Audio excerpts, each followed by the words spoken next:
going behind and beyond the music. It's Real Talk with G-Love and Kenny the Rocker on Florida Man Radio.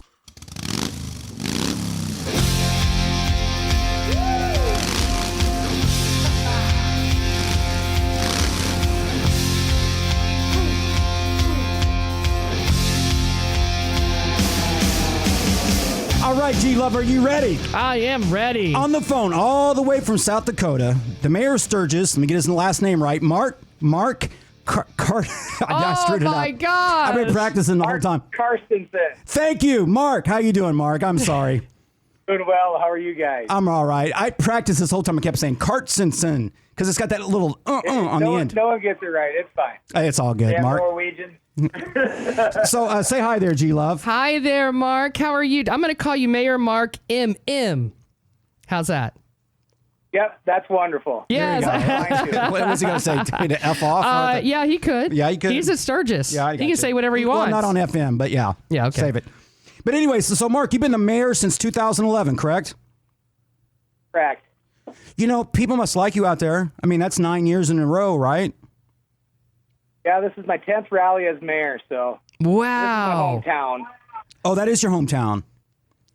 Correct. Yep. Oh wow! So I know you're like I'm a big Sturgis fan. I've played it 5 years in a row. I didn't come out there this year just because I didn't know exactly. Not really as far as the crowd, just that we didn't know. You know how things kept moving. You know what I mean? Like you had certain headliners. I'm a musician, so there was like that band, and then they didn't do it. Then another band, then a sponsor, and I just got nervous because for me, it's an over 60-hour round trip drive. He had no idea what was going on. No, I did not. No, I'm talking about the mayor. No, he's got his own problems. But I'm glad that you guys are doing the 80th anniversary. Unbelievable.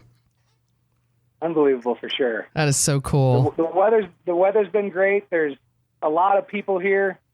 To be quite honest, they're kind of staying to themselves. The campgrounds are full, the hotels are full, and people are just enjoying the beautiful Black Hills and riding motorcycles through what God gave us. So yeah. it's a wonderful time. No, it's beautiful out there, and God bless you for even putting it on. You know, I've been waiting for this event to happen. I've been kind of monitoring it from here because, like I said, I just knew what was going on and how. But this has been the biggest gathering of people since this whole, whatever you want to call it, pandemic, virus, whatever it is. And I'm just glad that it's happening. Yeah, we've certainly garnered some national attention on it, and I've certainly heard that it's a bad choice, but I think it makes sense. I think, celebrating what we have. South Dakota's been open through this whole, 5.5 month process. We've never had forced closures or anything. Right. The visitors have been coming to the Black Hills for months, and we welcome with open arms, and we want to present ourselves in a way where people want to come back and enjoy the visit again. Here's my thinking, because we've now been going through this since March. I'm not going to give an exact date.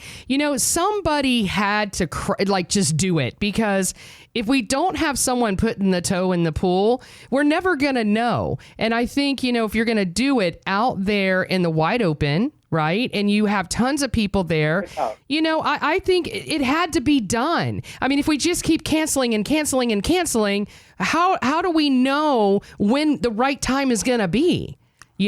So for me, I think, personally myself, I think it was a great idea that you guys move forward. I see everything positive about it.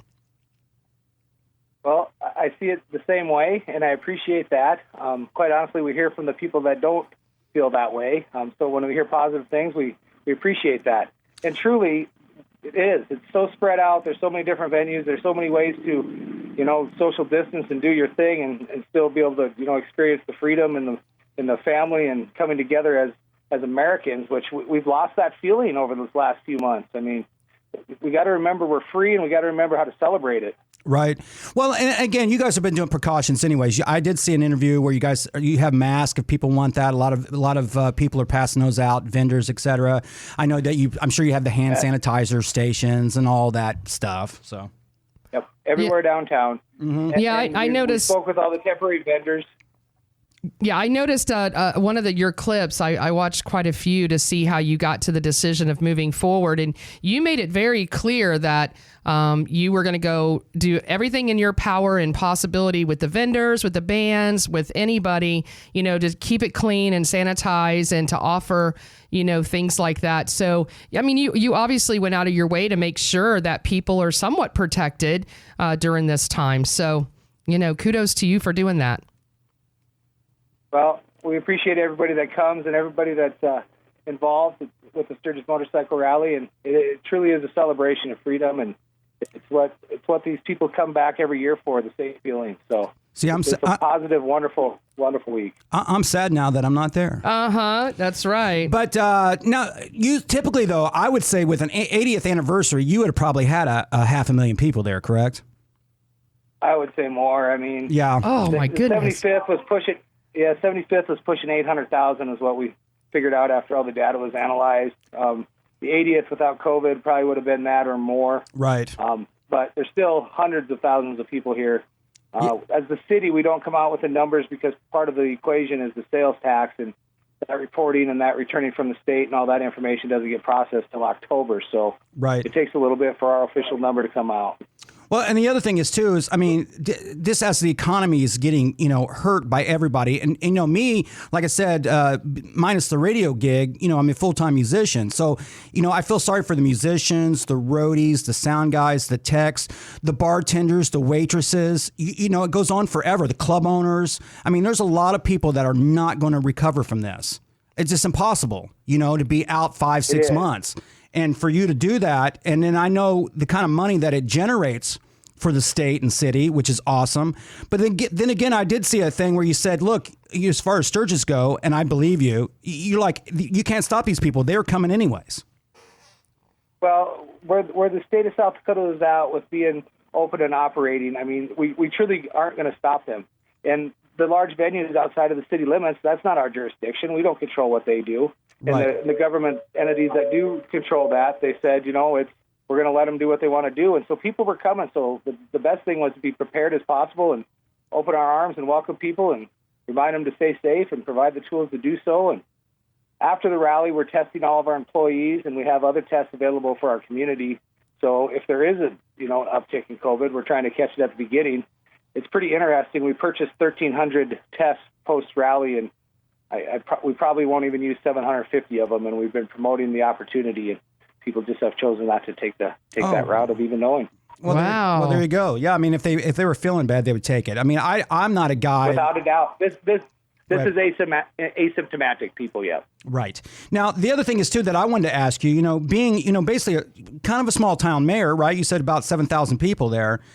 How's it for you to deal with this national attention that you are personally getting regarding this event? I mean, I've seen you on TMZ. I've seen, the Daily News or whatever that is over in the UK. Obviously, CNBC or MSNBC, CNN, et cetera, blowing you up daily, just hammering you. How have you ever experienced this in the last of your 10 rallies? This kind of media attention? Well, about every 4 years it comes this way.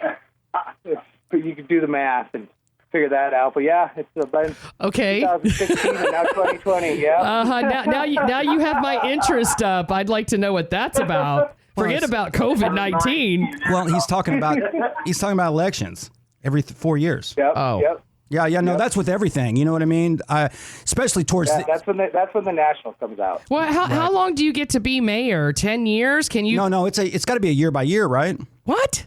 Not here. 3-year term. Oh, 3-year term. I'm sorry. So you just have to run every 3 years. Well, that's what I said. My very first comment to him is I said, "Hey, look, they must like you. You've been there for 10 years now." Right. You know what I mean? Well, there's not a time that he's not able to be mayor? He can be mayor. There's no term limit. Right. You can be a mayor as long as they want to keep voting. I didn't know that. Yeah. Oh, boy. Does that mean we got to get stuck with our mayor? My wife has given me term limits. Oh, good for her. Woman it's always power. the wife, right? Yeah. But I will tell you, the Sturgis people out there are some of the nicest. Now, I play a lot of bike events. I mean, all the way from, obviously, I'm in Daytona area. So Daytona, Leesburg, Panama City, Laconia. And I will say that Sturgis is definitely one of the best rallies, the nicest people. And I know it's kind of like the wild, wild west out there, but I've never seen a problem out there. You got bikers And the other thing too is bikers get a bad rap. I was saying earlier before you came on, well, these guys are hardworking Americans. A lot of them are blue collar type guys. They have these expensive Harleys. Some of them cost as much as some people's house, and they take care of that stuff. And you don't do that by being just a deadbeat. Right. It's about respect. It's about just celebrating this together. So you're right. But there's a whole bunch of people, and there's very few problems historically. Right. That's nice. Hey, just a quick question. Do you like rock and roll? Bet. Yeah, you do? That was I a love yes. it. Yeah, Oh, okay. that's All right. Awesome. So you've had, in the last 10 years, you've had some big players out there. Who would be your, let's say, top 5? Well, I'm real disappointed in myself because we've had some free ZZ Top concerts that have happened here this week, and I didn't know they were happening. But I've never seen those guys at the rally, and I really wanted to. And you So missed that's my them. I'll share my biggest disappointment. How There you about go. Oh, Yeah. my goodness. Who misses ZZ Top? I remember- Did you sleep in? Yeah, right. It wasn't advertised. They were the warm-up band for the last 2 nights in a row. They just showed up and played. What? Wow. And you're the mayor of that damn place. You should be Oh, like my VIP in it, baby. Goodness. I remember doing the 75th, which was really big out there. And you had like one night would be Alice Cooper. The next night would be Poison. The next night would be, you had national arena type bands. And that's, it's unbelievable. Ozzy and Love's coming, yeah. Exactly. Right. Yep. Ozzy, unbelievable. Yep. So yeah, no, it's a real deal out there, G Love. You have to definitely No, listen. put that on your bucket list. Have you ever heard of a schoolie, Mayor Mark? I have not. Okay, it's a converted bus that they put it in. It looks like a beautiful RV, but it's a school bus. So G Love is going to have her own schoolie, and my goal is to get to Sturgis. That's it. That's her goal. Well, that's a beautiful goal. And I like the sounds of schoolies. This is the first I've heard, but I like it. That's awesome. I'm good. It's going to look awesome. I'm going to have it specially made. It's going to be hot. It's just a tricked out school bus that's kind of Tricked out. Yeah, it's got the bed and stuff in it. Okay. I said get a little RV because it's easier to drive. Well, schoolie. But anyways, no, I know that you still got some great concerts out there. I know Molly Hatchet played, Guess Who? I know Night Rangers out there. I know 38 Special, Quiet Riot, Smash Mouth. So you still got some really good bands. Yep, Tom Petty came out a lot in the old days. Oh, yeah, Tom Petty was a good one, too. Wow. Man. Well, last thing I wanted to tell, I heard, too, is that you do the Mayor's Ride for local EMT first responders. Yep. Yeah, tell us a little bit about that. Ride for that. East Sturgis goes through the beautiful Black Hills on kind of a windy route, so we get to see a lot of things. Goes by the monuments, Mount Rushmore and Crazy Horse. We end in Custer State Park and have a wonderful picnic and thank our sponsors. And I mean, it's an unbelievable ride, and what the Black Hills have to offer, the Mayor's Ride route really shows it all to them. And it goes to a great cause, and people come back and again just to do it. Wow, unbelievable. Well, listen, Mr. Mark, Mayor, I appreciate you calling me on short notice like this. I'm glad we were able to get a hold of you. And again, I mean, you still got pretty much a full week ahead of you still. So it should be a good time. Buckle up. Well, rally on. Listen, appreciate it. And any last words you want to say to everybody? Just come on out to Sturgis. I mean, we're going on till what? Come till out this week? to Sturgis, yep. Yeah, it's come to Sturgis, come in August, come any time of year. We welcome visitors, and we look forward to you coming. I appreciate it very much. And listen, we'll talk to you soon, and I hope to see you soon. Cool. Thanks, Mark. Talk to you soon. Bye-bye. There you go. That's the Mayor of Sturgis.